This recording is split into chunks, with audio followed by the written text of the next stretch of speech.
शांति जी अपने घर के आंगन में बने चूल्हे पर गरम गरम रोटियां सेक रही थीं। चूल्हे के पास बैठे उनके पति रामलखन जी खाना खा रहे थे। सुबह 5 बजे दोनों उठ जाते थे। शांति जी सुबह पहले गुड़ की चाय बनाती, जिसे पीकर रामलखन जी नहाने चले जाते। कुएं से पानी खींचकर नहाते, फिर पूजा करते, बाद में खाना खाने के लिए चूल्हे के पास आकर बैठ जाते।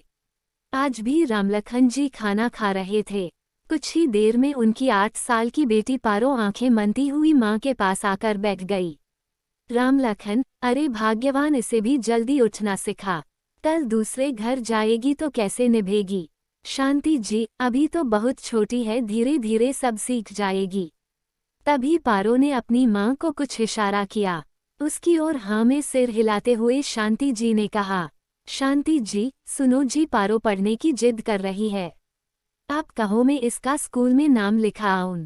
रामलखन जी, अरे क्या करेगी पढ़कर, हमारे गांव की लड़कियां कहाँ पढ़ने जाती हैं।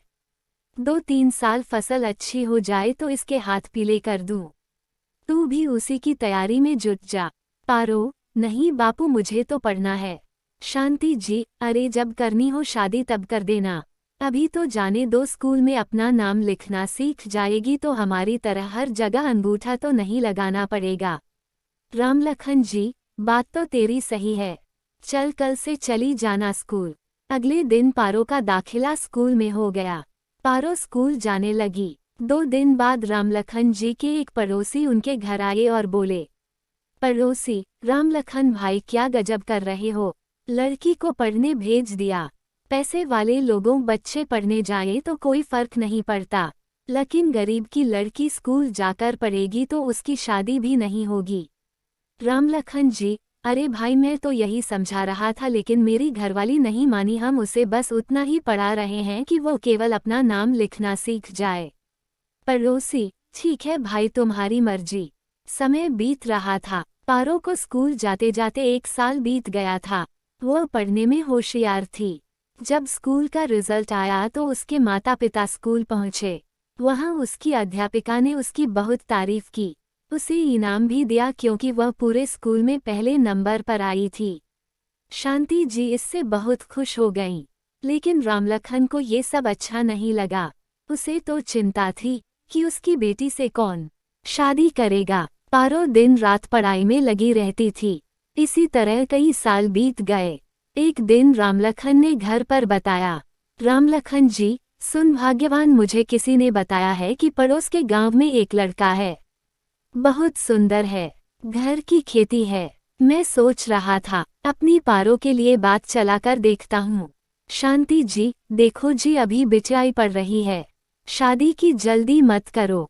रामलखन जी, तेरा दिमाग खराब हो गया है, तूने कहा था बस अपना नाम लिखना सीख जाए।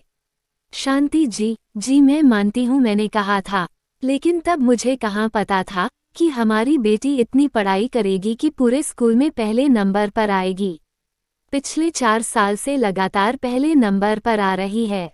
हर साल उसे इनाम मिलता है। रामलखन जी, शादी की उम्र तो हो चुकी, बाद में रिश्ता नहीं मिलेगा। शांति जी, मिल जाएगा। पूरे गांव में अकेली लड़की होगी पढ़ी लिखी, घर बैठे रिश्ते आएंगे। दोनों बहस कर रहे थे। तभी पारो वहां आ गई और बोली, पारो बापू, मैं पढ़कर अच्छी सी नौकरी करना चाहती हूँ। ये सुनकर रामलखन जी आग बबूला हो गए। रामलखन जी, देखा हो गया न लड़की का दिमाग खराब, अब हम इसकी कमाई खाएंगे क्या। मैं आज ही बात करता हूँ, जल्द से जल्द इसकी शादी कर दूंगा। अगले दिन रामलखन जी दूसरे गांव गए और रिश्ते की बात कर आए। 1 सप्ताह बाद वे लोग आकर पारो को देख गए और बात पक्की हो गई। पारो और शांति जी दोनों बेबस मूक दर्शक बनकर यह सब देख रही थीं। घर में शादी की तैयारियां शुरू हो गईं। रामलखन जी और शांति जी दोनों शादी की तैयारियों में जुट गए। अब रिश्ता पक्का हो गया तो किया भी क्या जा सकता था। पारो की शादी का दिन आ गया। पारो लग्न मंडप में बैठी थी। तभी उसने लड़के के पिता की ओर देखते हुए कहा,